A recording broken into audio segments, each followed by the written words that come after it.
بسم الله الرحمن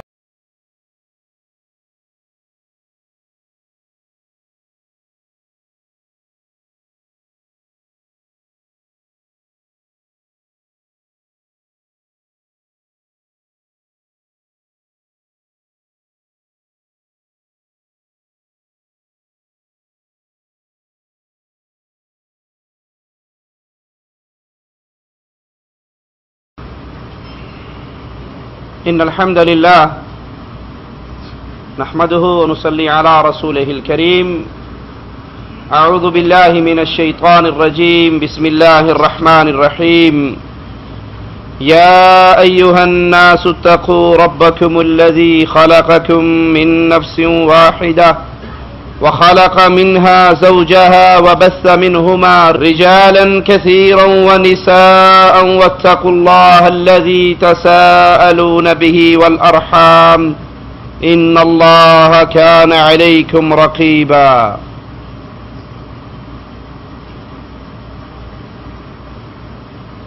شوہر کا بیوی کی اصلاح کرنا اور بیوی کی کوشش کہ اپنے شوہر کی اصلاح کرے، اچھے سلوک کے ساتھ، اچھے معاملات کے ساتھ، یہ وہ عظیم طریقہ ہے زندگی گزارنے کا جس سے گھروں کے اندر شیطان کی کوشش سے برپا ہونے والا فساد ختم ہو جاتا ہے. شیطان کی خواہش ہمیشہ گھروں کے اندر فساد کرنے کی، میاں اور بیوی کے درمیان اختلافات پیدا کرنے کی ہوتی ہے. تو شیطان کا مقصد گھروں میں فساد برپا کرنا، اور اسلام اپنے ماننے والوں کو جو تعلیم دیتا ہے وہ اتفاق کی، پیار و محبت کی، صلح و صفائی کی، ہر ممکن کوشش اسلام کی انتشار سے بچنا، اختلاف سے بچنا اور فتنے سے بچنے کی ہے. یہی تعلیم ہمیں رسول اللہ صلی اللہ علیہ وسلم دیتے ہیں. آپ کا فرمان ہے خیرکم خیرکم لأہلہ وأنا خیرکم لأہلی. تم میں سے بہترین شخص وہ ہے جو اپنے اہل و عیال کے ساتھ اچھا ہے، اور میں تم میں سب سے زیادہ اپنے اہل و عیال کے ساتھ اچھا ہوں. بہترین انسان وہ جو بیوی اور بچوں کے درمیان اپنے گھر کے اندر اچھے اخلاق کا مظاہرہ کرتا ہے، ان کے ساتھ برتاؤ پیارا کرتا ہے. اگر گھر سے باہر نکلے، دفتر ہو، کاروبار ہو، وہاں تو ہر انسان ہی چہرے پہ مسکراہٹ رکھتا ہے. کہیں مدیر کے سامنے پیش ہونا ہو، آفیسر کے سامنے جانا ہو، اس کے چہرے پر مسکراہٹ رہے گی. دوستوں میں ملتا ہے تو بڑے کھلکھلاتے ہوئے چہرے کے ساتھ، مسکراتے ہوئے چہرے کے ساتھ بڑا تمیزدار بن کے پیش آتا ہے. کیوں؟ کہیں تو اس کو ڈر ہے اگر بد اخلاقی کا مظاہرہ کروں گا تو آفیسر کک نہ کر دے، چھٹی نہ کروا دے. اور کہیں اپنی تعریف کروانا چاہتا ہے دوستوں کے اندر، اپنے گروپس کے اندر، بڑا اچھا ہے جی، اس کے چہرے پر تو مسکراہٹ کھیلتی ہے، بڑا پیارے اخلاق والا، بڑی دھیمی طبیعت والا، بڑی نرم طبیعت والا. دوستوں میں چرچا کروانے کے لیے، اپنی تعریف کے پل بنوانے کے لیے یہ مختلف روپ دھارتا ہے. لیکن اس کی اچھی طبیعت یا بری طبیعت کا پتہ کب لگتا ہے؟ جب یہ اپنے گھر میں آتا ہے. یہاں باہر تو آپ کے کوئی نہ کوئی مقصد رہے ہوں گے، چہرے پر مسکراہٹ رکھنے کے، اچھی بول کے، اچھی بات کے، لیکن جب آپ گھر آتے ہو یہاں آپ کا انداز کیا ہے؟ امام الانبیاء علیہ الصلوۃ والسلام فرماتے ہیں خیرکم، تم میں سب سے بہتر وہ ہے جو اپنے اہل و عیال کے ساتھ بہتر ہے. امام الانبیاء علیہ الصلوۃ والسلام کا دوسرا فرمان ہے ایمان میں کامل ترین مومن وہ انسان ہے جو سب سے اچھے اخلاق والا ہو اور اپنے اہل و عیال کے لیے بہت نرم ہو. اکثر لوگوں کی کیفیت وہ دوستوں میں ہو، باہر ہو، کمپنی میں ہو، آؤٹنگ میں ہو، ان کے چہرے پہ مسکراہٹ، بات بات پہ کہہ کے، بات بات پہ ہنسی، اور جو ہی اپنے گھر میں آتے ہیں ان کا منہ فوراً سوج جاتا ہے. بیوی بولتی ہے تو ڈانٹ کے بات, بچہ بولتا ہے تو ڈانٹ کے بات. جیسے گھر کے اندر تھانے دار صاحب آ گئے, بیوی بھی دعا کرتی ہے مصیبت کدو مگرو لتھے گی. باہر تو ہنسی مذاق ہے, باہر کہہ کے ہے, باہر پیار و محبت ہے, باہر بڑی اچھی فضا ہے, لیکن گھر کے اندر آتے ہی وہ ایسا اپنا رنگ بدلتا ہے کہ جیسا فوج کا آفیسر ڈیوٹی پر آ گیا ہے. نہ ہنس کے بولتا ہے, نہ پیار سے بات کرتا ہے, نہ بیوی بچوں کے ساتھ ان کا دل رکھنے کا انداز اختیار کرتا ہے, بلکہ اس کے لب و لہجے میں شدت اور گرمی ہے. امام الانبیاء اس کے الٹ بیان فرما رہے کہ کامل مومن وہ ہے جس کا اخلاق بہت اچھا ہو اور وہ اپنے اہل و عیال کے ساتھ بہت نرم ہو. یہ احادیث رسول صلی اللہ علیہ وسلم ہمیں عورتوں کے ساتھ, خاص طور پہ اپنے گھر والوں کے ساتھ خیر خواہی کا درس دیتی ہے. صحیح بخاری میں ہے, امام الانبیاء علیہ الصلوۃ والسلام نے فرمایا عورتوں سے خیر خواہی کرو کیونکہ یہ پسلی سے پیدا کی گئی ہے اور پسلی کا سب سے زیادہ ٹیڑھا حصہ اس کا اوپر والا حصہ ہوتا ہے. پسلی کہاں بینڈ ہوتی ہے؟ اوپر والی جگہ. یہ سب سے ٹیڑھا حصہ ہے. آپ نے فرمایا یہ پسلی سے پیدا ہوئی ہے, ٹیڑھی پسلی. ان کے ساتھ گزارا کرتے رہو. اگر تم اس پسلی والی کو چیز کو سیدھی کرنا چاہو تو ہڈی ٹوٹ جائے گی نا. اگر تم بیگم کو, بیوی کو بالکل اپنے مزاج کے مطابق چلانا چاہو تو ہڈی ٹوٹ جائے گی, طلاق ہو جائے گی.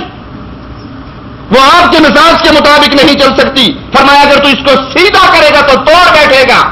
بہرحال عورتوں کے بارے میں خیر خواہی کو قبول کرو. اس حدیث سے ثابت ہوا کہ عورت پسلی سے پیدا ہوئی اور اس میں طبعاً ٹیڑھ ہے, اور پسلی میں بھی سب سے زیادہ ٹیڑھ اوپر والے حصے میں, عورت میں بھی سب سے زیادہ ٹیڑھ اوپر والے حصے میں. جس طرح پسلی سب سے زیادہ یہاں ٹیڑھی ہے, عورت بھی سب سے زیادہ یہاں ٹیڑھی ہے.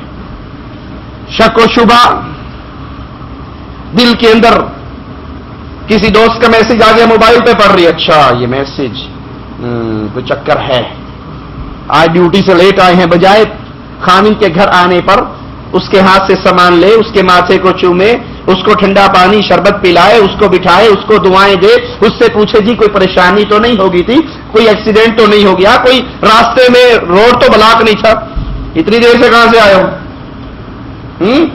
کہیں اور بھی چکر ہے کیا؟ چکر نہ بھی ہو, یہ چکر کی بات خامن کے دل میں ڈال ڈال ڈال اخیر اس کا چکر چڑھوائی دیتی ہے. اچھا بھلا خامن ایک بیوی پہ صبر کرنے والا, بیوی کی روز روز کی باتیں سن کے کوئی ہے پروگرام, لگتا ہے دوسری کرنا چاہتے ہو. بندہ کہتا ہے اینی گلا کرتے رہیے, کو راہ کاٹ ہی لئیے, کوئی حساب لگ جائے تو اچھی بات ہے. تو ان کی زبان, ان کے دماغ کے اندر شکوک و شبہات, وہ شکوک و شبہات زبان پر آتے ہیں جس سے خامن کو شدید تکلیف ہوتی ہے. اسی لیے دین اسلام شوہر کو صبر کی تلقین کرتا ہے, برداشت کا حکم دیتا ہے.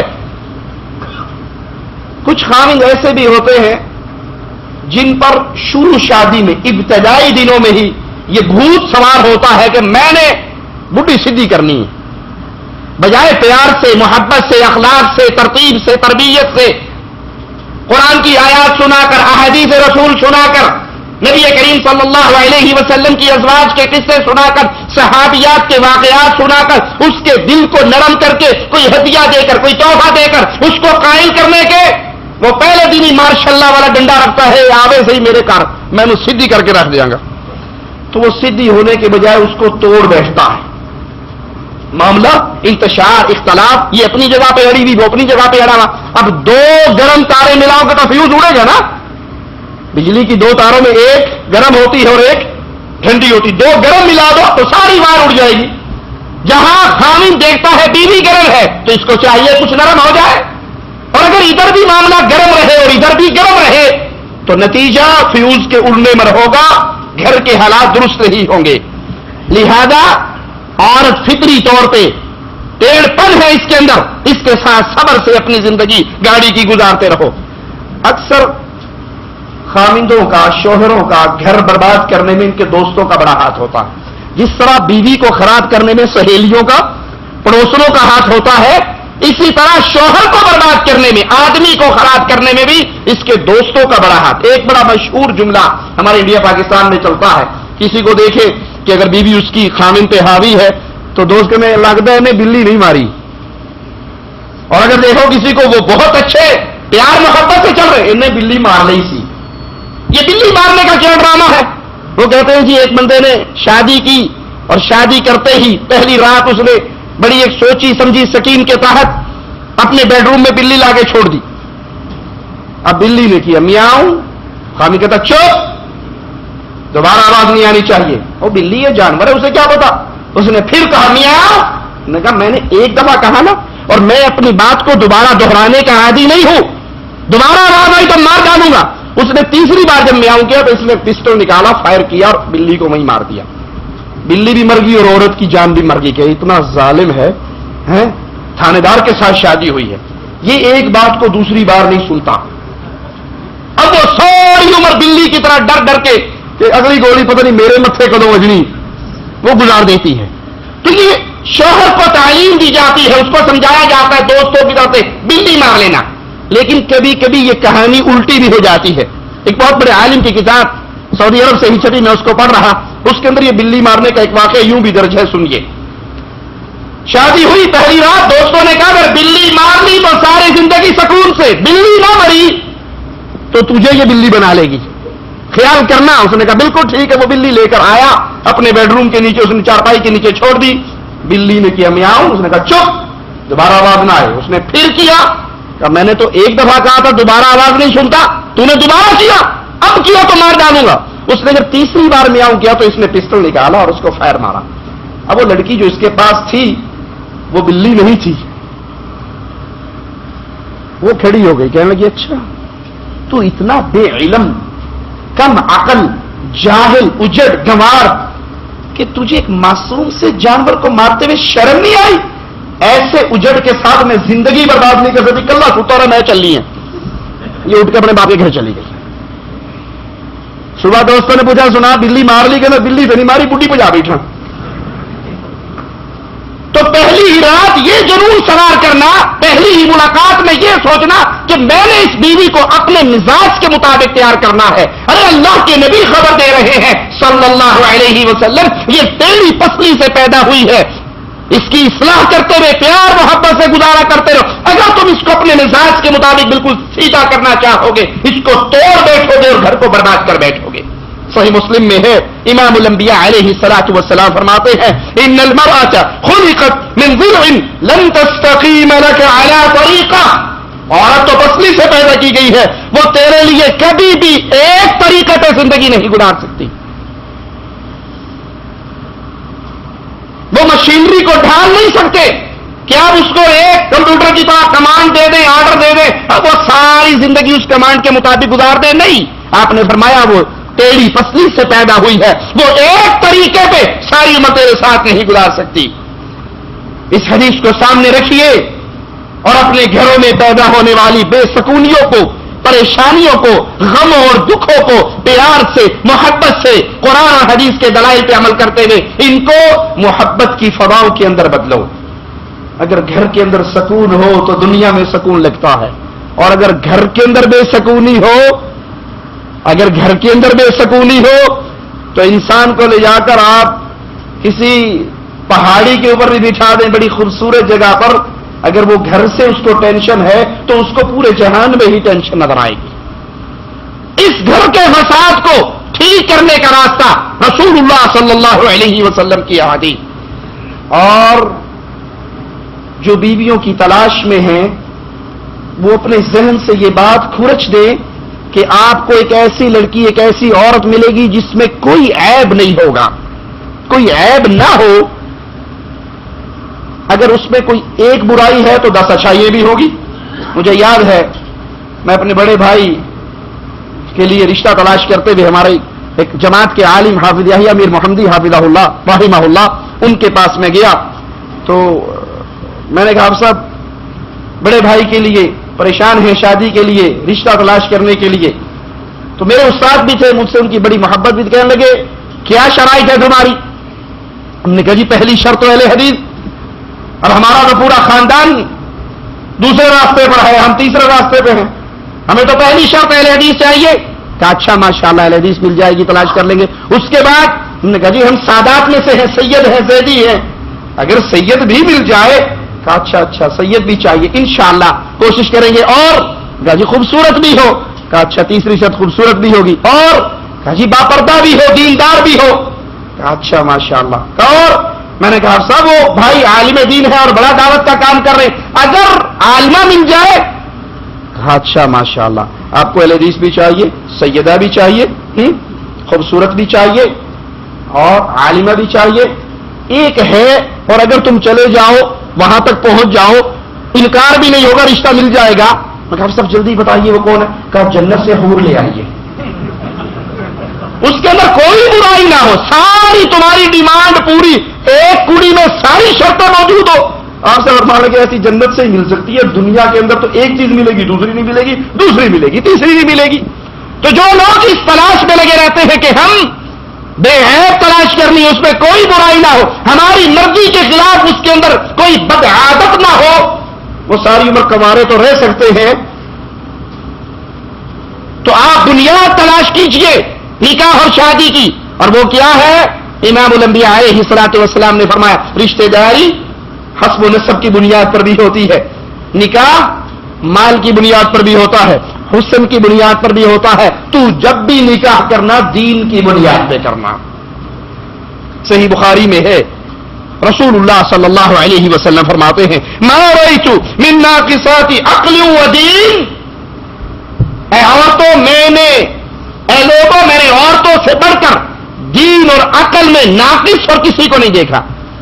عورتیں دین کے اندر بھی ناقص ہیں، عقل کے اندر بھی ناقص ہیں، اور تمہارے اچھے خاصے عقل مند آدمی کی عقل کا منٹوں میں صفایا کر دیتی ہے.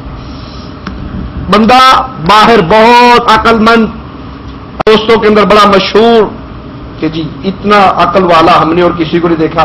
گھر جا کے بیوی اس پہ ایسا چکر چلاتی ہے، اچھا بھلا عقل والا اس کو مینٹل کر دیتی ہے. ہماری نانی اماں اللہ ان پہ رحمت فرمائے کہا کرتی تھی کہ استاد 10 سالوں میں بچوں کو میٹرک کرواتا ہے، بیوی پہلی رات میں میٹرک کروا دیتی ہے. جو ان کے چکروں میں پھنس گیا، جو ان کی باتوں میں آ گیا، جیسے وہ کہتی رہی یہ کرتا رہا. اب تو عورتیں چلی ہے نا ملکوں کی صدر بننے کے لیے. اب تو ان کا اعلان ہے کہ ہم مردوں کے کندھوں سے کندھے ملا کر چلیں گے، ملک اور قوم کے ناک اور منہ کو سیدھا کریں گے. ارے ملک کی حکمران بننا تو بہت دور کی بات ہے، جس گھر کے اندر حکمران عورت بن جائے اس گھر کا بھی بیڑا غرق ہو جاتا ہے، اولاد کا بھی بیڑا غرق ہو جاتا ہے. آپ نے فرمایا علم سے زیادہ دین میں ناقص اور عقل میں ناقص میں نے کسی اور کو نہیں دیکھا. امام الانبیاء علیہ الصلوۃ والسلام فرماتے ہیں میں نے عقل و دین میں عورتوں سے زیادہ ناقص کسی کو نہیں دیکھا، جو عقل مندوں اور صاحب آرا لوگوں پر غالب آ جاتی ہیں. ایک عورت نے کہا اے اللہ کے نبی صلی اللہ علیہ وسلم عقل و دین میں کیا کمی ہے؟ کہا کیا 2 عورتوں کی گواہی ایک مرد کے برابر نہیں ہے؟ 2 عورتوں کی گواہی ایک مرد کے برابر، یہ تمہاری عقل میں کمی ہے. اور کیا دین میں کمی یہ ہے کہ جب تمہیں حیض آتا ہے تو چند دنوں کے لیے تم نماز پڑھنے سے روک دی جاتی ہو، یہ تمہاری دین کے اندر کمی ہے. عورتوں میں نقص بیان کرنے سے مراد ان کو ملامت کرنا نہیں ہے، ان کو گالیاں دینا نہیں ہے یا ان کی توہین کرنا نہیں ہے، بلکہ یہ شوہر کو یہ خبر دینا ہے کہ طبعی طور پر یہ عقل میں بھی کم ہے اور یہ دین میں بھی کم ہے. عقل اور دین میں کم ہے، تم ان کے ساتھ پیار محبت کے ساتھ گزارا کرتے رہو. اسی لیے اسلام نے طلاق کا حق مرد کو دیا ہے عورت کو. اگر عورتوں کو طلاق کا حق ہوتا یہ 6 دن بھی نہ کر دی کسی کو، تھوڑی سی بات پہ لڑائی ہوئی جھگڑا ہوا دے طلاق کر فارغ بھیج باپ کے گھر. میں کوئی پیچھے سے بہت تمہارا اسٹیٹس سار، اگرچہ وہ باپ کے گھر میں سال میں 2 مرتبہ آم نہ کھاتی ہو لیکن خامن کے گھر میں آ کے ہر مہینے دے گی. ابا جان پورا بکرا لے کے آتے تھے، تیرے گھر میں جب سے آئی کلو گوشت لاتا ہے. اسی لیے اسلام نے طلاق کا حق مرد کے ہاتھ میں دیا ہے کہ وہ عقل مند ہے، وہ دین میں کامل ہے، وہ عقل میں کامل ہے، وہ دین اور عقل میں ناقص ہے اور جلد باز ہے. امام الانبیاء علیہ الصلوۃ والسلام یہ بات بتا کر اپنے صحابہ کو، اپنی امت کو درس کیا دینا چاہتے ہیں کہ لوگوں صبر کے ساتھ گزارا کرنے کی کنڈیشن میں ان کے ساتھ معاملہ کرو اور نبی کی وصیت کو قبول کرو، خیر خواہی کو قبول کرو۔ حجۃ الوداع کے موقع پر امام الانبیاء علیہ الصلوۃ والسلام فرماتے ہیں خبردار عورتوں سے خیر خواہی کی وصیت قبول کرو، بے شک یہ تمہارے لیے خاص ہے اور تم ان کی کسی چیز کے مالک نہیں سوائے جب وہ کھلی بے حیائی پر اتر آئے۔ یعنی عورت کے ساتھ سختی، بیوی کے ساتھ سختی کا ماجرا، مار پیٹ کا ماجرا، شدت کا ماجرا کب کیا جائے گا؟ جب عورت کھلی بے حیائی اور بدکاری پہ اتر آئے، اور اگر وہ کھلی بے حیائی اور بدکاری پہ نہیں اتری، اس سے غلطیاں ہوتی ہیں، اس سے خرابیاں ہوتی ہیں، تو ان کے ساتھ درگزر کرتے رہو، انہیں معاف کرتے رہو، خیر خواہی قبول کرتے رہو، نبی کی وصیت کو قبول کرتے رہو۔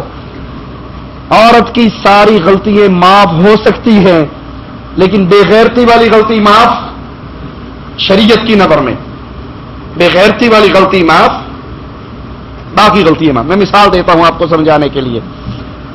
آپ آئے بیگم سے، آپ نے کہا بیگم کھانا لے کر آؤ، پہلا لقمہ لگاتے ہی مرچیں اتنی تھی کہ آپ کو مرچیں لگ گئی، آپ نے غصے سے گھور کے دیکھا، ہاں؟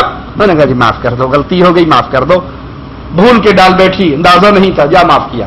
جوتے لے کر آؤ، اجی غلطی ہو گئی، آج بچے رو رہے تھے، پالش نہیں کر سکی، معاف کر دو، آئندہ نہیں ہوگی، جا معاف کیا۔ کپڑے لے کر آؤ، آفس جا رہا ہوں، وہ جی پریس نہیں کر سکی، غلطی ہو گئی، معاف کر دو، آئندہ خیال رکھوں گی، جا معاف کیا۔ ساری غلطی ہے معاف کر، معافی مانگتی رہی، آپ کرتے رہے، اور جب سارے معاملے سے فارغ ہو گئے، آپ چارپائی پر دونوں بیٹھ گئے تو قریب ہو کر کہنے لگی جی چودھری صاحب، شیخ صاحب، شاہ صاحب، خان صاحب، حاجی صاحب، آج جب صبح آفس گئے تھے نا، دروازہ کھلا رہ گیا، ایک نوجوان وہاں سے گزرا، بس اچانک میری نظر اس پہ پڑ گئی، ماشاءاللہ خوبصورت تو آپ بھی بہت ہیں، اچھے تو آپ بھی بہت ہیں، کاٹ او بھی نہیں سی، پیارے آپ بھی بہت ہیں، خوبصورت آپ بھی بہت ہیں، اچھے آپ بھی بہت ہیں، اور کم وہ بھی نہیں تھا، کیا خیال ہے برداشت کرو گے؟ جی بازو مروڑ کے کھتی میں دو چالو دے نال، جس کو تو کہہ رہی ہے کہ پیارے آپ بھی ہیں، کم وہ بھی نہیں تھا، اچھے آپ بھی ہیں، خوبصورت وہ بھی لگا، چل اسی کے ساتھ وہ کہ جی معاف کر دو غلطی ہوگی، آپ کو کہ اب معافی نہیں، مرچوں والی معاف کر دی تھی، آپ کہو گے جو مرچیں مجھے اب لگی ہے اس کا سار کافی عرصے رہے گا، اب معافی نہیں ہے۔ عورت کی ہر غلطی معاف کی جا سکتی ہے سوائے بے حیائی والی غلطی پہ، سوائے بے غیرتی پہ، لیکن افسوس افسوس کلمہ پڑھنے والے کتنے شوہر ہیں جو خود اپنی بیوی کو بے غیرتی کی تعلیم دیتے ہیں، کتنے ہیں جن کی بیوییں پردہ کرنا چاہتی ہیں اور وہ ان سے لڑائی کرتے ہیں، دیور سے پردہ، جیٹ سے پردہ، تمہیں کون پڑھی لکھی کہے گا؟ تمہیں کون ہائی اسٹینڈرڈ کی کہے گا؟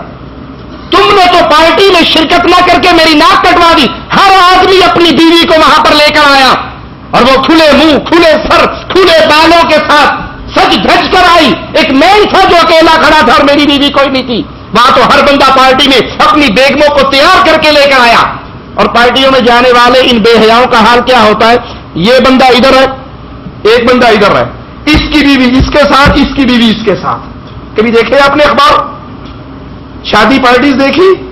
ایک بندہ ہے وہ اپنی بیوی کو اس کے ساتھ کھڑا کرتا اور اس کی بیوی کو اپنے ساتھ، اور پھر تعارف کرواتے جی ان سے ملیے، یہ ہماری بیگم صاحبہ ہے، اور وہ بھی دیوس اور بغیر پاگل، آپ سے مل کر بڑی خوشی ہوئی ہے۔ صحابی رسول اپنے گھر میں آتے ہیں، اپنی بیوی کو دروازے پر دیکھتے ہیں، گھوڑے کی پشت پہ سوار وہیں سے نیزے کو بلند کرتے ہیں اس کے سینے میں اتارنے کے لیے، وہ کہتی ہے اللہ کے بندے رک جا، پہلے گھر کا ماجرا تو دیکھ لے، اندر کمرے کی حالت تو دیکھ لے۔ گھر میں آتے ہیں، اس کے بستر پر ایک اژدہا بیٹھا ہوا ملتا ہے، کہا اس کی وجہ سے میں بغیر برقعے کے باہر نکلی تھی، بغیر چادر کے باہر نکلی تھی۔ مومن کی غیرت برداشت نہیں کرتی اس کی بیوی غیر مردوں سے باتیں کرے، لیکن کہاں گئی وہ غیرت ایمانی؟ اپنی بیوی کو پانڈا مارکیٹ کے گیٹ پہ چھوڑ آنے والوں، شاپنگ کے لیے بھیڑ بکری کی طرح بازار میں چرنے کے لیے چھوڑ دینے والوں، بے پردہ محفلوں کے اندر لے جا کر فخر سے اپنی بیوی کو تیار کر کے وہاں پر پیش کرنے والوں، جہاں پر غیر مرد بھی ہوتے ہیں، آپ کی غیرت برداشت کرتی ہے؟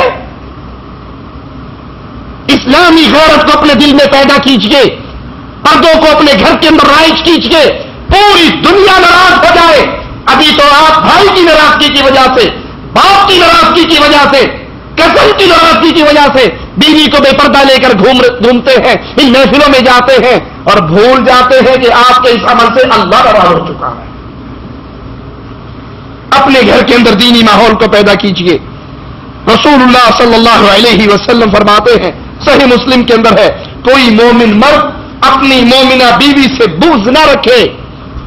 مومن مرد مومنہ بیوی سے بغض نہ رکھے۔ اگر اس کی ایک صرف ناپسند کرتا ہے تو دوسری اس کو بہت پسند ہوتی۔ کس سے بغض نہ رکھے؟ مومنہ سے۔ اس حدیث سے ایک مسئلہ اور بھی ثابت ہوا، مومن کی شادی صرف مومنہ سے ہو سکتی ہے، مومنہ کی شادی صرف مومن سے ہو سکتی ہے۔ مشرکوں کو اپنی بیٹیوں کا نکاح دینے والوں، قبر پرستوں کے ساتھ بچیوں کو بیاہ دینے والوں، یا علی مدد کے نعرے لگانے والوں کو اپنی بہن اور بیٹی کا ہاتھ نکاح پہ دینے والوں، یہ حدیث تمہیں پیغام دے رہی ہے، مومن مرد مومنہ بیوی کے ساتھ بغض نہ رکھے۔ معنی کیا کہ مومن مرد کی شادی صرف مومنہ عورت سے ہوگی، مومنہ عورت کے نکاح صرف مومن مرد سے ہوگا۔ ابھی تو بڑی خوشی سے کہتے ہیں جی ماشاءاللہ مولوی صاحب اللہ کا بڑا کرم ہوا ہے، بہت اچھا رشتہ مل گیا بیٹی کے لیے، کار کوٹھی بنگلے والا، بڑا مالدار، بڑا اچھے سٹیٹس والا، ذاتی گھر ہے، ذاتی گاڑیاں ہیں، مال کی ریل پیل ہے۔ ان سے پوچھو جی وہ ہے کون؟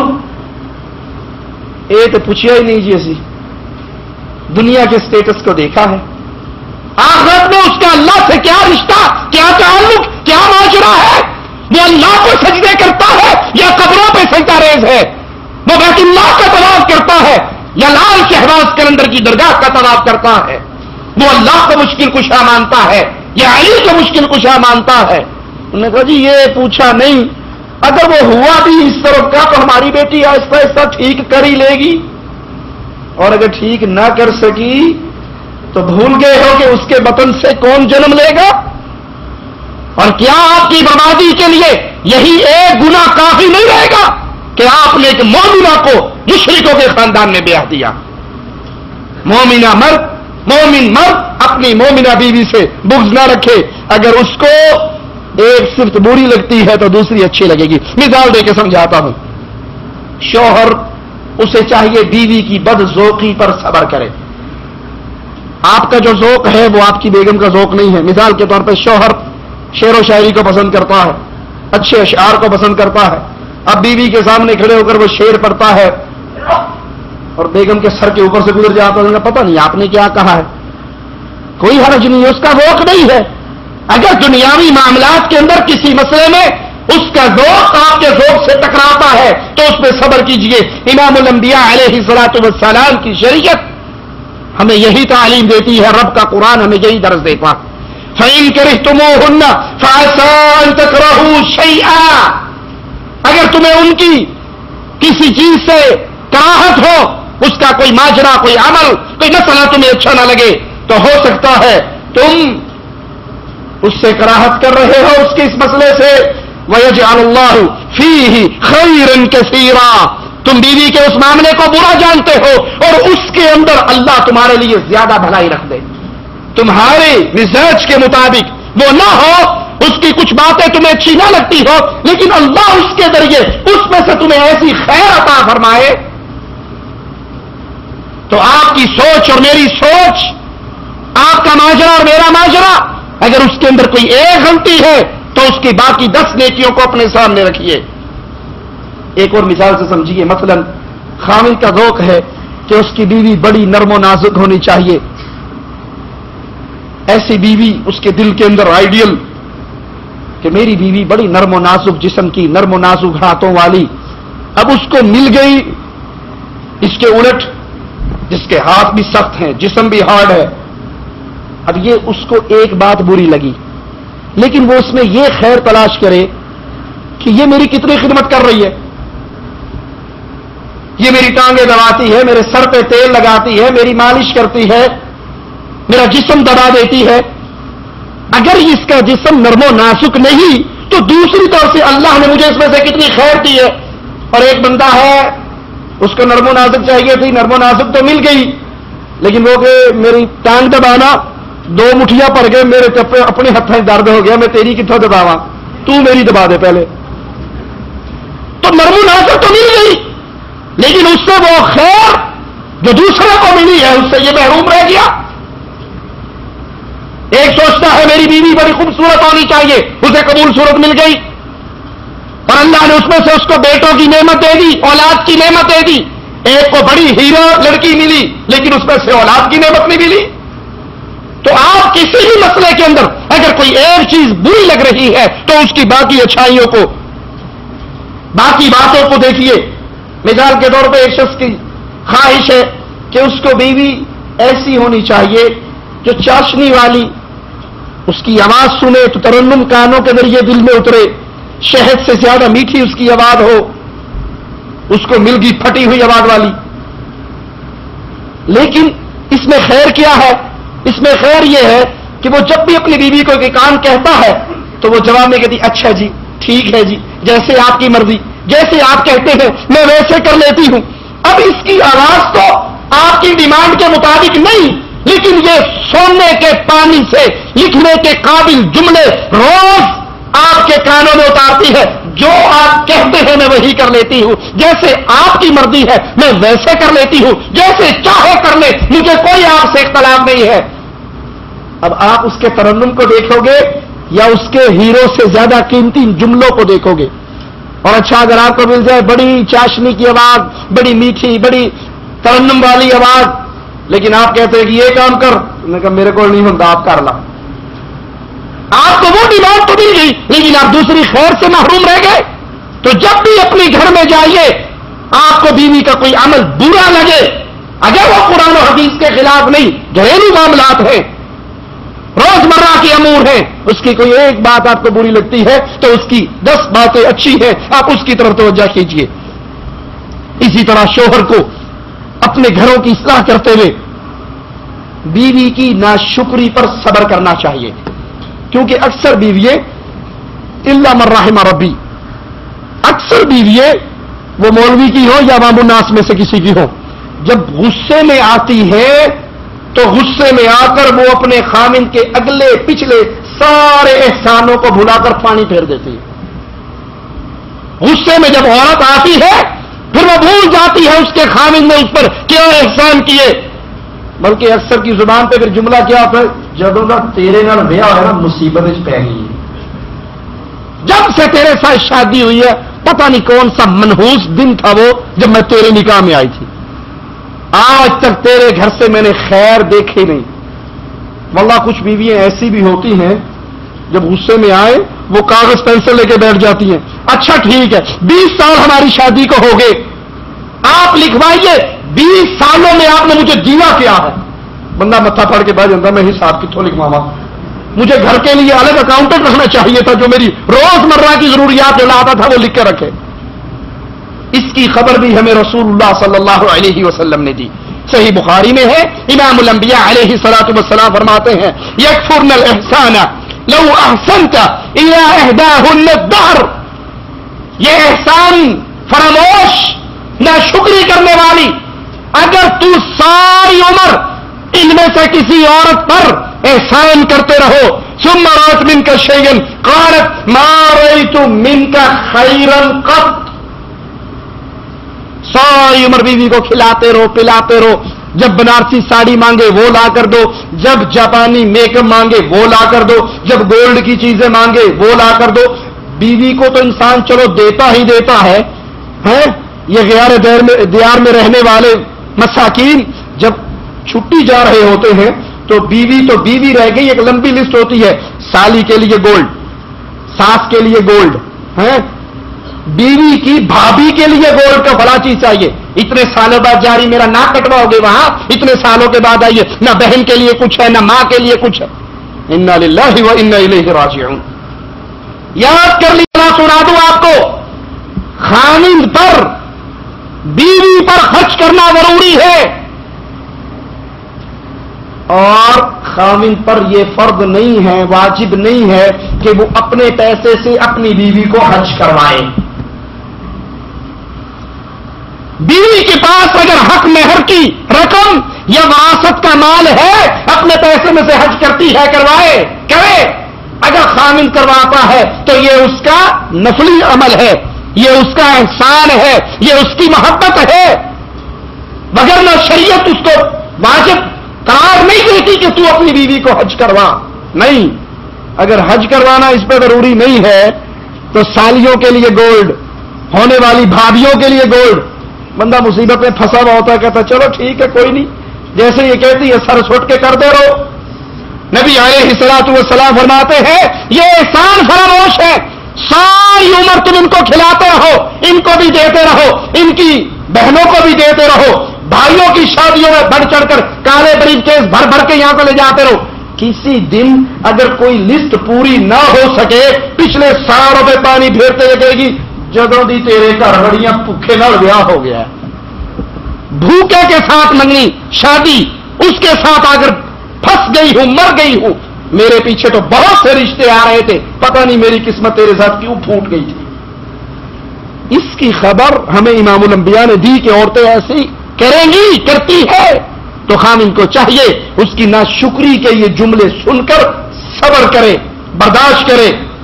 دوسری حدیث سنیے، سیدہ اسماء بنت یزید انصاریہ سے روایت ہے، فرماتی ہے نبی کریم صلی اللہ علیہ وسلم کی مسجد میں ایک کونے میں عورتیں بیٹھی ہوئی، آپ اس میں باتیں کر رہی، امام الانبیاء علیہ الصلوۃ والسلام ان کی آوازیں سن کر ان کے پاس آ گئے، فرمایا اے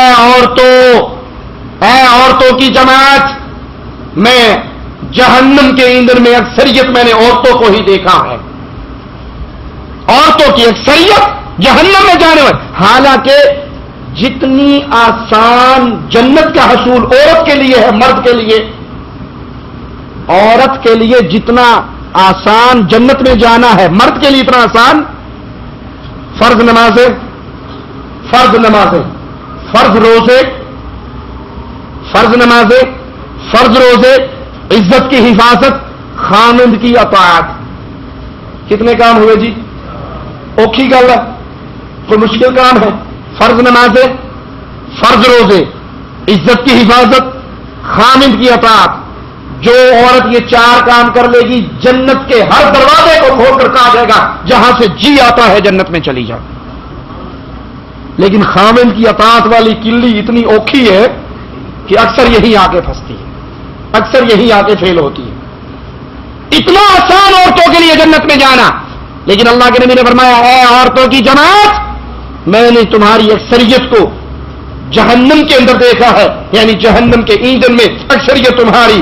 تو میں نے کہا اللہ کے رسول صلی اللہ علیہ وسلم کیوں عورتوں کی اکثریت جہنم میں کیوں جائے گی؟ تو آپ نے فرمایا جب تمہیں کچھ دیا جائے، جب تمہیں کچھ دیا جائے تم شکریہ ادا، بیوی کو جو مرضی لا کے دے دو الا من رحم ربی، یہ لائے ہیں، اس سے اچھا کچھ نہیں ملا آپ کو۔ ہمارے ایک دوست نے سنایا کہ وہ 25,000 30,000 روپے ان کی سیلری تھی، ڈاکٹر تھے، کہا میری ایک جگہ پہ منگنی ہو گئی تو میں نے اپنی ہونے والی بیوی سے پوچھا، جب معاملہ طے ہو گیا، غالباً نکاح بھی ہو گیا، ہماری فون پہ بات ہوئی، میں نے کہا میں 30,000 منتھلی کماتا ہوں تو آپ کا گھر کا گزارا ہو جائے گا 30,000 میں؟ انہوں نے کہا 30,000 میں؟ یہ تو صرف میرے سرخی پاؤڈر کا ہی خرچہ پورا کرے گا۔ میں کہا اللہ میں فائل آ گئی،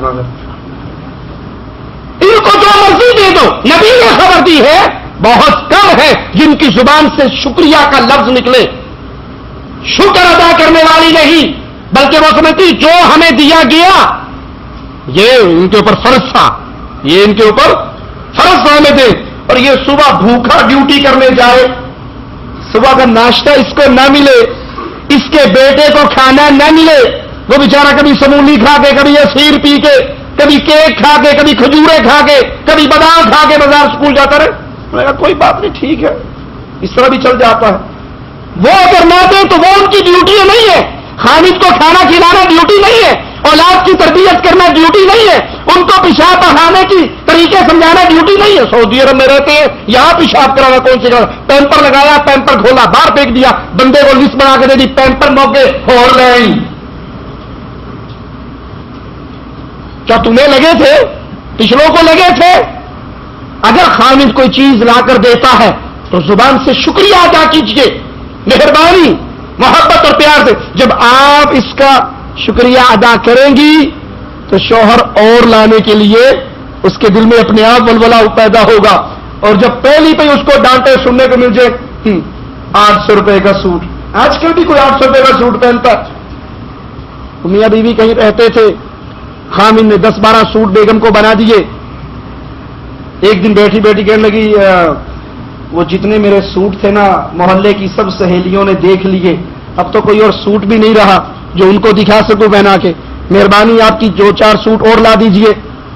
تو خامد کہنے لگا ابھی غریب آدمی ہوں، اگر محلے والیوں نے ساریوں نے آپ کے سارے سوٹ دیکھ لیے، میں سوٹ تو اور نہیں لا سکتا، محلہ بدل لیتا ہوں، کہیں اور چلتے ہیں۔ تو جو ان کو لا کے دیا جائے شکر، جزاک اللہ خیر، اللہ آپ کی کمائی میں برکت دے، اللہ آپ کو اور حلال رزق دے، یہ ان کی زبان سے بہت کم ہی سننے کو ملتا ہے۔ جب آزمائش آ جائے تو نبی فرماتے ہیں تم صبر نہیں کرتی، اور اگر تمہیں کوئی چیز نہ ملے تو شکوے شکایت شروع کر دیتی ہو۔ خود کو احسان والوں کے ناشکری اور کفر سے بچاؤ۔ میں نے کہا اللہ کے رسول صلی اللہ علیہ وسلم احسان والوں کا یعنی خامدوں کا ناشکر گزار ہونا یا ان کا کفر کیا ہے؟ تو فرمایا عورت مرد کے ساتھ رہتی ہے، 2-3 بچے جب جنم دے لیتی ہے، عورت کے 2-3 بچے، اور عورتیں اکثر اللہ رحم فرمائے بگڑتی ہی 2-3 بچوں کے بعد ہے۔ کیوں؟ وہ سمجھتی قلعہ ٹھوک گیا ہے، اب وہ لڑ بھی لوں گی تو اس اولاد کے ہاتھوں مجبور ہو کے مجھے چھوڑنے کا فیصلہ نہیں کرے گا، پہلے 2 سال بلی کی طرح گزار دیتی ہے، جو کہنا کہہ لے مجھے کوئی پرواہ نہیں، لیکن جو ہی 2-4 بچے ہوئے، پاؤں اس کے قابو ہوئے، اب وہ ایٹ مٹے کا ویر رکھتی ہے، اسے ایک بات کو 4 سن لو۔ آپ نے فرمایا جب 2-3 بچے پیدا ہو جاتے ہیں تو کہتی ہے میں نے تجھ سے کبھی خیر دیکھی نہیں ہے، کبھی تو نے میرے اوپر کوئی احسان نہیں کیا، کبھی کوئی خیر نہیں دیکھی۔ اسی طرح شوہر کو چاہیے بیوی کی زبان سے پہنچنے والی تکلیفوں پہ، مصیبتوں پہ، اس کے گرم گرم کٹے ہوئے جملوں پہ صبر کا دامن نہ چھوڑے۔ لیکن مرد سب چیز برداشت کر لیتا ہے، عورت کی زبان درازی برداشت نہیں ہوتی۔ مرد باقی چیزیں برداشت کر لیتا ہے، لیکن جب عورت تو طلاق پہ آتی ہے نا، جواب دینے پہ آتی ہے، زبان درازی پہ آتی ہے، تو بندے سے برداشت نہیں ہوتی۔ اس کا حل شریعت اسلامیہ میں کیا ہے کہ جب عورت کی زبان لمبی ہو جائے، وہ زبان درازی پہ اتر آئے، تو پھر بندہ ایسی عورت کو طلاق دے کے فارغ کر دے، اس سے جان چھڑا لے۔ سنن ابی داؤد کے اندر یہ روایت موجود ہے، ایک صحابی آ کر کہتے ہیں یا رسول اللہ صلی اللہ علیہ وسلم میری بیوی کی بے شک زبان بہت لمبی ہے، میری بیوی کی زبان میں ایک چیز ہے یعنی بد کلامی۔ آپ نے فرمایا اسے طلاق دے دو، تیری بیوی کی زبان میں بد کلامی ہے، ناشکری ہے، احسان فراموش ہے، زبان دراز ہے، اسے طلاق دے دو۔ صحابی کہنے لگے اللہ کے نبی صلی اللہ علیہ وسلم میری اس سے اولاد بھی ہے اور ایک طویل عرصے کی ہماری صحبت بھی ہے۔ آپ نے فرمایا اسے نصیحت کرو، اور اگر اس میں خیر ہوئی تو یہ نصیحت کو قبول کرے گی، اور اپنی بیوی کو لونڈیوں کی طرح غلاموں کی طرح نہ مارو۔ یہ معاشرہ درست نہیں کہ آپ اس کی زبان درازی پہ اس کو جانوروں کی طرح مارے، لونڈیوں کی طرح مارے، زر خریدوں کی طرح مارے۔ آپ اس کو سمجھائیں، ہلکی مار سکتے ہیں، بستر الگ کریں، اس سے ناراضگی کا اظہار کریں، تعلق توڑ لیں، لیکن اگر وہ پھر بھی معاملہ درست نہیں ہوتا تو گدھے کی طرح مارنے سے بہتر شریعت نے حل کیا بتایا ہے، اسے طلاق دے کے اس سے فارغ کر لو۔ کیونکہ یہ تجربے کی بات ہے، اگر مرد عورت پہ ہاتھ اٹھاتا ہے، مارنا شروع کرتا ہے، ٹھیک ہے، جب تک ہاتھ نہ اٹھے ایک خفیہ سا ڈر رہتا ہے یہ مارے گا مجھے، یہ ہاتھ اٹھائے گا، اس کا ڈنڈا بڑا سخت ہے، اور اگر بندہ مارنے پہ آ جائے پھر عورت پکی ہو جاتی ہے کہ بس یہی کو سینا مار لے، اتنا ہی تھا، اتنی مار تھی، وہ روز برداشت کرتی ہے، روز زبان چلاتی ہے، روز لڑتی ہے، اور روز یہ گھر کے اندر ڈانگ چھوٹے چلتے ہیں. اس کی اسلام نے اجازت نہیں دی. اس کو پیار سے سمجھائیے، اپنے گھر کو آباد کیجیے، اور اگر معاشرہ نہیں سنورتا تو پھر ایسی کو طلاق دے کے فارغ کر دیجیے. بخاری و مسلم میں ہے، ایک دفعہ سیدنا عمر رضی اللہ عنہ وارضا امام الانبیاء کے پاس آنے کی اجازت مانگتے ہیں. سیدنا عمر کو اجازت ملتی ہے، آپ اللہ کے نبی صلی اللہ علیہ وسلم کے گھر میں داخل ہوتے ہیں. اللہ کے نبی صلی اللہ علیہ وسلم مسکرا رہے ہیں. سیدنا عمر کہتے ہیں آپ پہ میرے ماں باپ قربان ہو جائیں، آپ کے دانت سدا ہنستے اور مسکراتے رہیں، آپ کس بات پہ ہنس رہے ہیں؟ آپ نے فرمایا میرے پاس میری بیوی بنو قریش قبیلے سے تعلق رکھنے والی میری عورتیں تھیں، میں ان کے معاملے پر تعجب کر رہا ہوں اور مسکرا رہا ہوں کہ یہ میرے پاس بیٹھی باتیں کر رہی تھی، اور جو ہی تیری آواز سنی یہ بھاگ کے پردے کے اندر ہو گئی. میرے ساتھ زبان ان کی بات چل رہی تھی، باتیں کر رہی تھی، ڈیمانڈ کر رہی تھی، سوالات کر رہی تھی، لیکن عمر جو ہی تیری آواز سنی یہ فوراً پردے میں ہو گئی. آپ نے فرمایا میرے ماں باپ آپ پہ قربان ہو جائیں، اے اللہ کے نبی آپ زیادہ حقدار ہو اس بات کے کہ آپ سے ڈرا جائے. یہ آپ سے نہیں ڈری اور میری آواز سے ڈر کر چھپ گئی. تو نبی صلی اللہ علیہ وسلم کی ازواج نے پردے میں سے جواب دیا ہاں عمر تم نبی کریم صلی اللہ علیہ وسلم کے مقابلے پہ نڈر بھی زیادہ ہو، سخت بھی زیادہ ہو. سیدنا عمر نے کہا اری اپنی جانوں کی دشمنوں مجھ سے ڈرتی ہو، رسول اللہ سے نہیں ڈرتی؟ کہا نہیں عمر، اللہ کے نبی بہت نرم دل کے ہیں لیکن آپ ان کے مقابلے پہ بہت سخت ہیں، اس لیے ہم آپ سے ڈر کے پردے میں چھپ گئی. اللہ کے نبی صلی اللہ علیہ وسلم نے فرمایا ہاں اے خطاب کے بیٹے، جس راستے سے تو گزر جائے شیطان اگر تجھے دیکھ لیتا ہے تو وہ اپنی گلی ہی بدل لیتا ہے، راستہ ہی بدل لیتا ہے. تیرے اندر تیری سختی کو، تیرا یہ خوف شیطان کے اوپر بھی اتنا زیادہ ہے، وہ تجھے دیکھ کر راستہ چھوڑ کے بھاگ جاتا ہے. سیدنا عمر رضی اللہ عنہ وارضا اپنی بیوی پر بڑے رحم دل، اتنی سختی، نڈر، ان کا جوش، ان کا غیظ و غضب، اس کے باوجود ان کا ماجرا بیوی کے ساتھ کیا ہے ذرا سنیے. ایک شخص آتا ہے سیدنا عمر سے اپنی بیوی کی شکایت کرنے کے لیے، اور جب سیدنا عمر کے دروازے پہ آتا ہے، دروازہ بجایا اور دروازے کے پاس کھڑا تو اندر سے سیدنا عمر کی اپنی زوجہ محترمہ کی آواز سیدنا عمر کی آواز سے بھی اونچی ہوئی ہے. تو دیکھا میں آپ کی شکایت لے کے آیا تھا، امیر المومنین صاحب اسے رو لیتے واپس پلٹ گیا. سیدنا عمر امیر المومنین رضی اللہ عنہ باہر آئے، اس کو جاتے دیکھا، بلائے ذرا کیا بات ہے؟ انہوں نے کہا جی کوئی گل نہیں.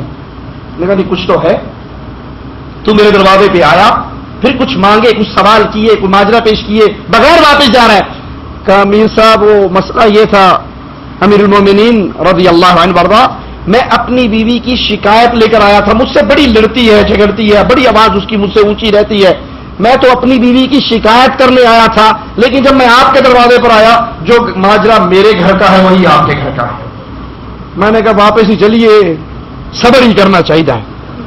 حضرت عمر نے کہا اے میرے ساتھی، یہ میرے بچوں کے لیے کھانا پکاتی ہے، ان کے لیے روٹیاں پکاتی ہے، ان کی صفائی کرتی ہے، ان کو پاک کرتی ہے، ان کی پرورش کرتی ہے، ان کو دودھ پلاتی ہے. اگر کبھی یہ غصے میں آ جاتی ہے تو میں صبر کر لیتا ہوں. اگر بیوی کبھی غصے میں آ جائے تو یہ تو خیال کرے کہ وہ آپ کے بچوں کی خادمہ ہے، وہ آپ کے بچوں کو دودھ پلانے والی، ان کو کھانا کھلانے والی، آپ کو کھانا کھلانے والی، آپ کے کپڑے دھو کر دینے والی، آپ کی خدمت گزار. اگر کبھی وہ غصے میں آ گئی تو برداشت کر لیا. صحیح بخاری میں ہے، سیدنا عمر فرماتے ہیں کہ ہم قریشی لوگ جب مکہ میں تھے ہم عورتوں پر غالب تھے، ہم عورتوں پر غالب تھے، عورتیں ہم سے ڈر کے رہتی تھی. اور جب ہم ہجرت کر کے مدینے میں آ گئے تو مدینے میں ماجرا الٹ تھا. مدینے میں انصاری عورتیں مردوں پہ غالب تھی، مرد ان سے ڈر کے رہتے تھے. تو کہا جب ہماری عورتوں نے انصاریوں کو دیکھا اور ان کے گھروں کو دیکھا تو انہیں بھی شے ہو گئی. انہوں نے کہا اچھا اسی آج تک بھلے لگی رہی ہیں. تو یہ ان انصاری عورتوں کو دیکھ کر ہمارے اوپر غالب ہونے لگ گئی. تو میری بیوی سیدنا امیر المومنین کہتے میری بیوی ایک دن مجھ سے تکرار کر رہی، بحث کر رہی. میں نے کہا میرے سامنے بحث نہ کرو، تکرار نہ کرو. تو وہ کہنے لگی آپ اس کو برا کیوں سمجھتے ہیں؟ اس بات کرنے کو، بحث کرنے کو عجیب کیوں سمجھتے ہیں؟ حالانکہ رسول اللہ صلی اللہ علیہ وسلم کی بیویوں میں سے بھی ایک بیوی یا کچھ بیویاں ایسی ہیں جو آپ کے ساتھ بھی بحث کر لیتی ہیں، بلکہ ایک دن اور رات کے لیے نبی سے قطع تعلق بھی ہو جاتی ہیں۔ امیر المؤمنین سیدنا عمر رضی اللہ عنہ وارضا فرمانے لگے جس نے یہ عظیم گناہ کیا وہ تو ہلاک ہو گئی۔ اپنی چادر سنبھالتے ہیں، کپڑا سمیٹتے ہوئے سیدہ حفصہ کے گھر میں پہنچتے ہیں اور پوچھتے ہیں کیا تم میں سے یعنی نبی کی ازواج میں سے کوئی ایسی ہے جو ایک رات اور دن بھر کے لیے رسول اللہ صلی اللہ علیہ وسلم سے غصے میں آ کر ترک تعلق کر لیتی ہے؟ تو سیدہ حفصہ کہنے لگی ہاں۔ تو آپ نے فرمایا وہ تو ہلاک ہو گئی، وہ تو خسارے میں ہو گئی۔ کیا تمہیں ڈر نہیں لگتا کہ رسول اللہ صلی اللہ علیہ وسلم کی ناراضگی کی وجہ سے اللہ تم سے ناراض ہو جائے اور تم ہلاک ہو جاؤ؟ جو اللہ کے نبی سے ایک دن اور ایک رات ناراض ہوتی ہے، کیا وہ ڈرتی نہیں کہ اللہ بھی اس سے ناراض ہو جائے اور وہ ہلاک ہو جائے؟ شوہر کو چاہیے وہ اپنی بیوی کی دنیاوی امور میں مخالفت پہ صبر کرے۔ ایک تو ہے دینی امور، دینی امور میں دین کی غیرت کو زندہ رکھے۔ اگر عورت کے میں نے پردہ نہیں کرنا، اس کو پردہ کروائیے۔ اگر وہ بے حیائی کے کاموں میں چلتی ہے اس کو روکیے۔ دین اسلام کے کسی مسئلے پہ کمپرومائز نہیں، لیکن دنیا کے معاملے میں اگر وہ مخالفت کرتی ہے آپ کی ایسے امور میں جس میں گناہ نہیں ہے تو اس مخالفت پہ صبر کیجیے۔ جیسے ہماری ماں حوا نے ہمارے بابا آدم علیہ السلام کے لیے وہ جو جس درخت کے قریب جانے سے اللہ نے منع کیا تھا اس حکم کی مخالفت کو نہایت خوبصورتی سے پیش کیا، حالانکہ انہیں اللہ کی مکمل اطاعت کا پابند کیا گیا تھا، مگر سیدنا آدم نے صبر کیا اور بی بی حوا کا کچھ نہ کہا۔ صحیح بخاری میں ہے رسول اللہ صلی اللہ علیہ وسلم نے فرمایا اگر حوا نہ ہوتی تو کبھی بھی بیوی اپنے خامند کی خیانت نہ کرتی۔ اور اس حدیث میں خیانت سے مراد اعوذ باللہ کوئی بدکاری یا بے حیائی کا معاملہ نہیں، بلکہ دنیاوی امور کے اندر مخالفت کا معاملہ ہے۔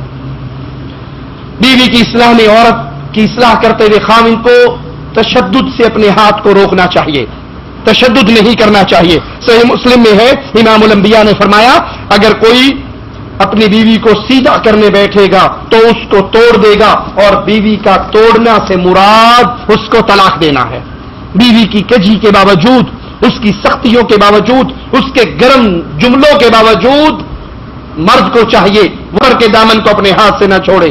شوہر کو چاہیے وہ اپنی بیوی کے ساتھ نرمی والا معاملہ، دلداری والا معاملہ کرے۔ پتہ بھی ہے بیگم ناراض ہے، آپ واپس جا رہے ہیں، بھلے 2 ریال کی آئس کریم ہی اس کے لیے ہدیہ لے جاؤ، گلاب کا ایک پھول ہدیہ لے جاؤ، ہیں ہاتھوں میں ڈالنے والے گلاب کے کنگن پھولوں کے بنے ہوئے بازاروں میں ملتے ہیں، 5 روپے کے 10 روپے کے، وہ جاتے۔ اب وہ بھگی بیٹھی ہے، آپ کی بھٹی میں بیٹھی ہے، آپ کے اس چھوٹے سے ہدیے سے، اس نرم رویے سے اس کا ٹیمپریچر واپس آ جائے گا۔ لیکن اگر وہ گرم ہے اور آپ بھی 220 کا سوئچ لگا کر جاؤ گے تو ماجرا گھر کی بربادی کے علاوہ اور کچھ نہیں ہوگا۔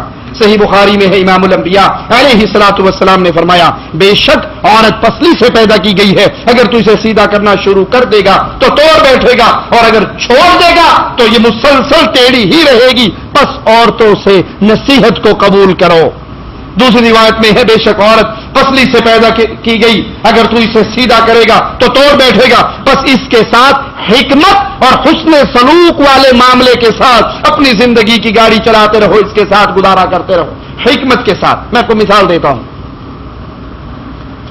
اگر عورت غصے میں ہے، دونوں میں سے میاں بیوی ایک گھر کے 2 فریق ہیں، ایک غصے میں آتا ہے دوسرا زبان بند کر لے، گھر سے اٹھ کے نکل جائے، بیوی لڑتی ہے اپنے گھر سے اٹھ کے باہر چلے جاؤ، دوستوں میں چلے جاؤ، آؤٹنگ پہ چلے جاؤ، زبان بند کر لو، جواب نہ دو، جب اس کا ٹیمپریچر ڈاؤن ہو، ٹھنڈا ہو، پھر اس کو سمجھاؤ تو نے اس مسئلے پہ یہ غلطی کی، اس مسئلے پہ یہ غلطی کی۔ اسی طرح اگر خامند غصے میں ہے تو بیوی کو چاہیے وہ بھی۔ میرے بھائی کے پاس ڈاکٹر سید طیب الرحمان حافظہ اللہ، ان کے پاس کسی واسطے سے ایک عورت کا پیغام آیا کہ میری نئی نئی شادی ہوئی ہے اور میری ساس مجھ سے بہت لڑتی ہے، آپ کوئی مجھے کوئی وظیفہ بتا دے، کوئی دم بتا دے جس کے کرنے سے ہمارے گھر کی لڑائی ختم ہو جائے۔ تو بھائی نے ایک سفید کاغذ اس کو تعویذ کی شکل بنا کر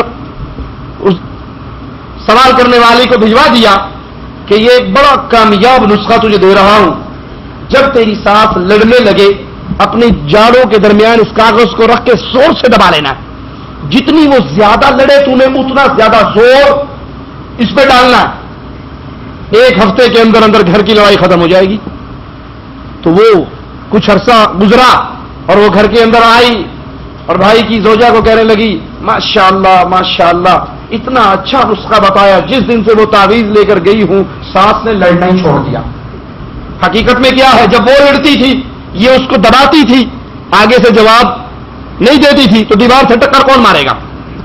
جواب ملے گا تو لڑائی ہوگی نا، جب جواب نہ ملا تو لڑائی ختم۔ تو اگر ایک فریق غصے میں ہے دوسرے فریق کو چاہیے وہ صبر کرے۔ صحیح بخاری میں ہے، سیدہ عائشہ رضی اللہ تعالی عنہا فرماتی ہے کہ رسول اللہ صلی اللہ علیہ وسلم نے مجھے کہا اے عائشہ جب تو ناراض ہوتی ہے مجھے پتہ لگ جاتا ہے۔ اس حدیث سے بھی یہی درس مل رہا ہے کہ اگر بیوی کبھی غصے میں آئے تو شوہر صبر کر لے، شوہر غصے میں آئے تو بیوی صبر کر لے۔ کہا مجھے پتہ لگ جاتا ہے جب تم مجھ سے ناراض ہوتی ہے، اور جب تم مجھ سے خوش ہوتی ہے مجھے تب بھی پتہ لگ جاتا ہے۔ میں نے کہا اے اللہ کے رسول صلی اللہ علیہ وسلم آپ کو کیسے خبر ہوتی ہے؟ کون پوچھ رہا ہے؟ سیدہ عائشہ رضی اللہ تعالی عنہا مومنوں کی ماں، اے اللہ کے نبی آپ کو کیسے خبر ہوتی ہے کہ اب میں آپ سے ناراض ہوں اور اب میں آپ سے راضی ہوں؟ اللہ کے نبی صلی اللہ علیہ وسلم کو کیا کہنا چاہیے تھا؟ عائشہ میں تو عالم الغیب ہے، مجھے تو ہر چیز کا پتہ ہوتا ہے۔ جن لوگوں کا یہ دعویٰ ہے کہ نبی کو علم غیب ہوتا ہے تو سیدہ عائشہ کے جواب میں کیا کہنا چاہیے تھا اللہ کے نبی صلی اللہ علیہ وسلم کو کہ میں تو عالم الغیب ہوں، مجھے تو ہر بات جو ہو گئی جو ہو گئی ہے ساری کا پتہ ہے۔ نہیں، یہ عقیدہ قرآن اور حدیث کے خلاف ہے۔ امام الانبیاء نے کیا فرمایا؟ عائشہ رضی اللہ تعالی عنہا جب تو مجھ سے راضی ہوتی ہے تو کہتی ہے رب محمد کی قسم صلی اللہ علیہ وسلم، اور جب تو مجھ سے ناراض ہوتی ہے تو پھر تو کہتی ہے رب ابراہیم کی قسم۔ تو اللہ کی قسم اٹھانے میں جب تو میرا نام چھوڑ کر ابراہیم کا نام لیتی ہے علیہ السلام تو مجھے پتہ لگ جاتا ہے کہ آج میری زوجہ مجھ سے ناراض ہے۔ سیدہ کائنات رضی اللہ تعالی عنہا فرماتی ہے اللہ کی قسم ماجرا بالکل ایسے ہی ہے، ماجرا بالکل ایسے ہی ہے، لیکن اے اللہ کے نبی میں صرف آپ کا نام اپنی زبان سے لینا ترک کرتی ہوں، میرے دل کے اندر آپ کی محبت میں کوئی کمی نہیں آتی۔ عورتوں میں غیرت انہیں غصہ دلاتی ہے، غیرت میں عورت کو کچھ معلوم نہیں پڑتا۔ جب وہ غیرت زدہ ہونے والیوں کو دیکھو ان کو وادی کے اونچ نیچ کا بھی پتہ نہیں ہوتا، اور اگر ایسا نہ ہوتا تو ام المومنین سیدہ عائشہ صدیقہ رضی اللہ تعالی عنہا پر اس وجہ سے بہت بڑا گناہ ہوتا کہ وہ امام الانبیاء پہ ناراض ہیں۔ لیکن جب عورت غیرت میں آتی ہے تو اس کو وادی کے اونچ نیچ کا پتہ نہیں ہوتا، اور سیدہ کائنات فرماتی ہے میں صرف اپنی زبان سے آپ کا نام لینا چھوڑتی تھی، میرے دل کے اندر آپ کی محبت کا سمندر ویسے ہی ٹھاٹھے مارتا تھا۔ سیدہ فرماتی ہے جب وہ ایسے غصے میں ہوتی جس سے ایک عاقل اپنے اختیارات کھو بیٹھتا ہے تو اس سے ان کی برقرار محبت میں کوئی تبدیلی نہ آتی، نبی سے ان کی محبت کا ماجرا ویسے کا ویسا رہتا۔ اللہ سے دعا ہے اللہ ہمیں حق کہنے، سننے، احادیث رسول پہ عمل کرنے کی توفیق عطا فرمائے۔ اسرائیل کہتا ہے کعبے کا دروازہ کیا پہلے سے سونے کا تھا یا لکڑی کا تھا، اور اگر لکڑی کا تھا تو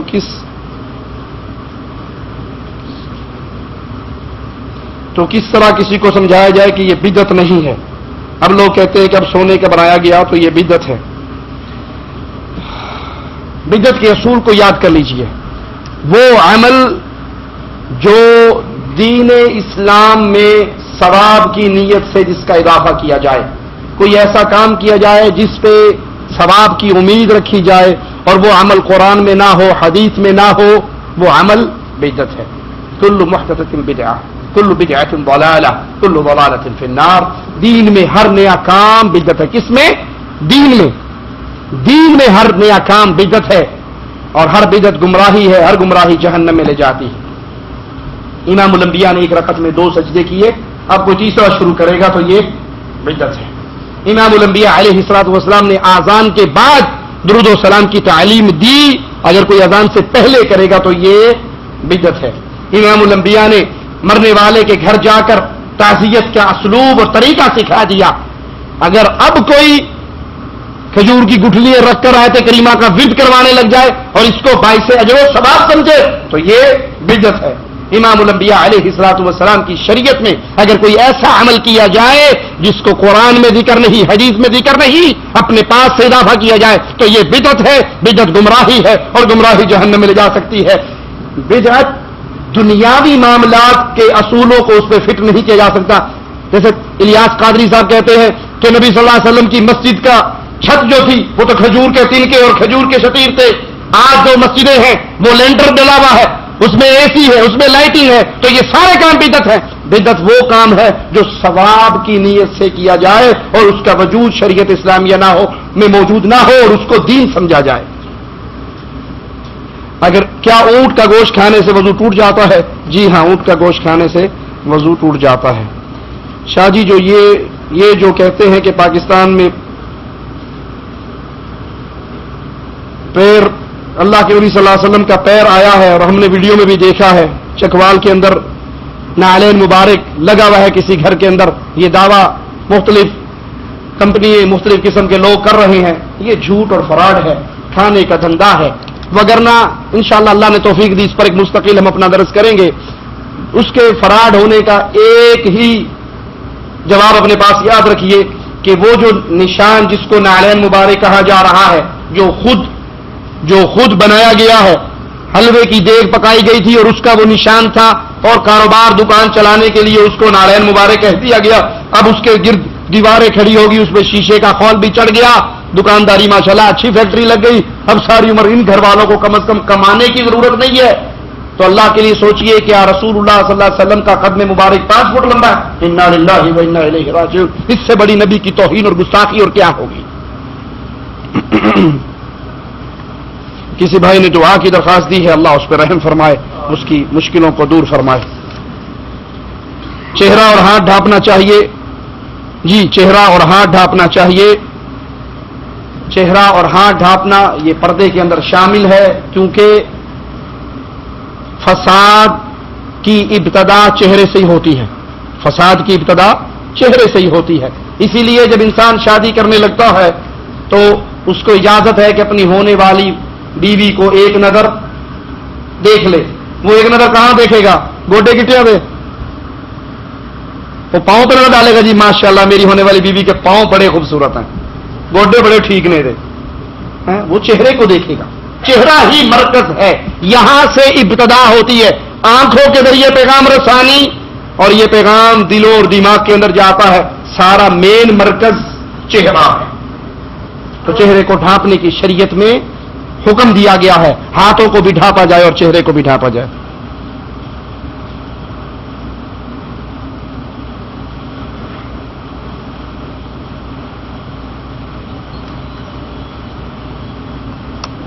ہمارے ملکوں میں گھروں کے چھوٹے ہونے کی وجہ سے 4 بھائی ایک ہی گھر میں رہتے ہیں، تو ایسے حال میں پردے کا کیا حکم ہے؟ جوائنٹ فیملی سسٹم میں جب عورت رہے تو وہ لمبا نقاب یا لمبی چادر لے کر، اوڑھنی لے کر وہ اپنا اس میں گزارا کرے، اوڑھنی اپنے اوپر لے، چادر اپنے اوپر لے، پردہ کرنا ہر حال میں فرض ہے۔